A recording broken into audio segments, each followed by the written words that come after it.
the facelift for the Kwid is out, and honestly, I was expecting a lot from this car because Renault they do tend to go with a lot of features and try to make the cars seem more value for money than the competition because they kind of need to. I mean, they're not really a strong established brand in India right now.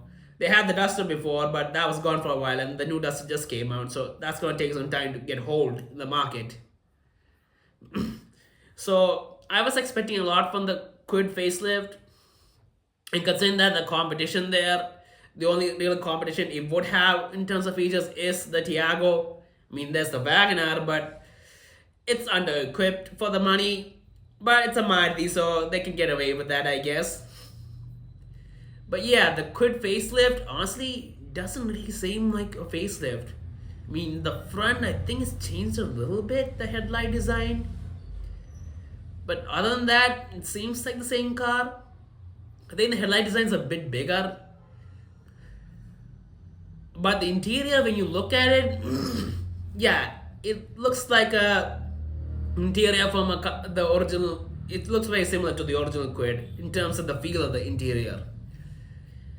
And it doesn't seem like they put a lot into this car. Just gave it a little bit of stuff that people might want. Just put it out there. And the pricing for the car, well, the pricing is still decent. I think the on-road price for the variants might be 5 lakhs, 5.5 lakhs or something for the manual versions, and then the CNG and the automatics. But there's only two variants. And the pricing is good, I guess, but there isn't anything new that's being offered here, and that's a bit of a problem. And the fact that Renault couldn't offer it, considering they tried to throw everything at their cars in terms of feature wise to get the attention of the potential customers, makes me feel like the budget car segment, the budget hatchback, the first starter car, the original family car, that car is in the Indian market is dead because if Renault cannot do that, it means that if they didn't do that, it means that they couldn't, and that is kind of a pattern we're seeing. I mean, the Wagoner, it's for the price that's being the Wagoner. I feel like it's a bit too expensive. It should be a lakh cheaper. And the Quid, well, the price is competitive, but it doesn't have anything. And the only alternative is the Tiago, which does offer everything when you look at it, but Tata has its own issues in terms of the quality of their products. There's minor issues. I'm hearing a lot of stuff about minor issues from people, not just online, from actual people. And if I'm hearing directly, then there's probably a lot of minor issues going on. And it's not issues that you cannot live with. It's just really small annoyances, and that does affect people in terms of what they want to buy when they want to buy a car. I mean, when you know a Maruti Suzuki that you can buy it, not even think about it, and but with the Tiago, if you have some small annoyances, it will be a problem. And one of my relatives actually does have a Tiago, and they are facing issues too. So yeah, the fact that because of that, Tata, well, the Tiago, I don't think it's gonna be a incredible success. I think it'll do decent because it does have features. But in terms of resale value, that might be something people consider because in this price segment, people look at everything. The value they're getting, the resale value is a really big deal. And because of that, the Tiago, the Quid, the Wagner, all these cars don't really seem up to the mark anymore. I mean, think about the past, the cars that we had. At under 5 lakhs, we had the Wagner. At under 6 lakhs, we had the Swift. I mean, those were incredible cars, but I don't think the manufacturers can make those cars anymore at that value because these players, they've been around for a long time and they know how big that 5 lakh, 5.5 lakh on road car market is in India because not a lot of people don't have money to buy the 8 lakh, the 9 lakh cars, and they if they bring if a manufacturer brings out a really good car at under 5.5 lakhs, people would buy it. There's a big customer base waiting there, but I think it's profitable enough for manufacturers to make it because of what we're getting, and that is sad to think about.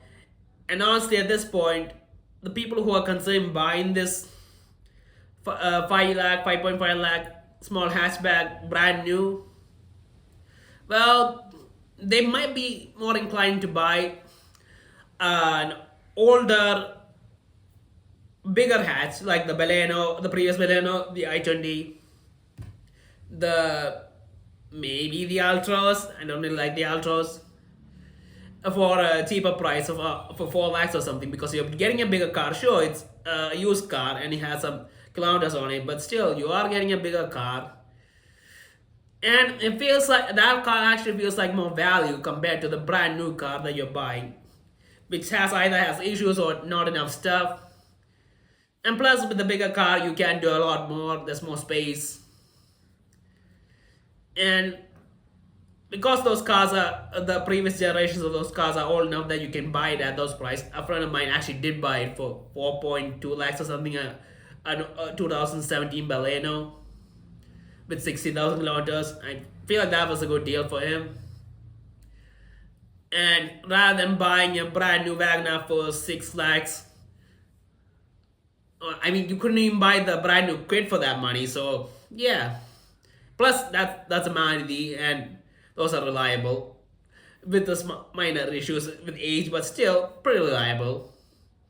And because of that, the small hatchback segment in India, the beloved hatchback, the family car that was promoted, over a decade ago, was being promoted up until a decade ago, is gone now, and the bare minimum. I feel like the price segment where you get the most money for your car now is probably the compact SUV segment, and that's a problem because to get a decent version of the compact SUV, you probably need to spend around 10 lakhs, and that kind of money most people still don't have. Even though the car segment has moved up, the consumer income and the amount of money they're willing to spend, it's not gone up, and that's a problem. And because of that, there isn't a segment to cater to the probably the largest sleeping market in the country. And what to say about that? I mean, imagine the Wagner for what it's offering came at under 5 lakhs. That would sell really well. I mean, the design is pretty ugly in my opinion. If they bring out a new design and bring it under 5 lakhs, it would sell really well. And if they manage to price the Swift to 6 lakhs or 6.5 lakhs, that would also sell really well. For the full option version. But that's not, I don't think that's gonna happen. And I'm wondering how Mazda still manage to sell the Alto and the Espresso. I mean, the margins on those cars must be almost nothing. And I guess those cars aren't selling that well, so I guess isn't a big deal, but yeah, what to say about it? It is sad to think about. So that's what I think about the new Kwid facelift, and I guess I ended up talking more about cars in general than the Kwid, but to be fair, there isn't really much to talk about with the new Kwid. I mean, if you want the Kwid, you like the Kwid, I guess go get it, but in terms of value, it doesn't feel like a good enough value, so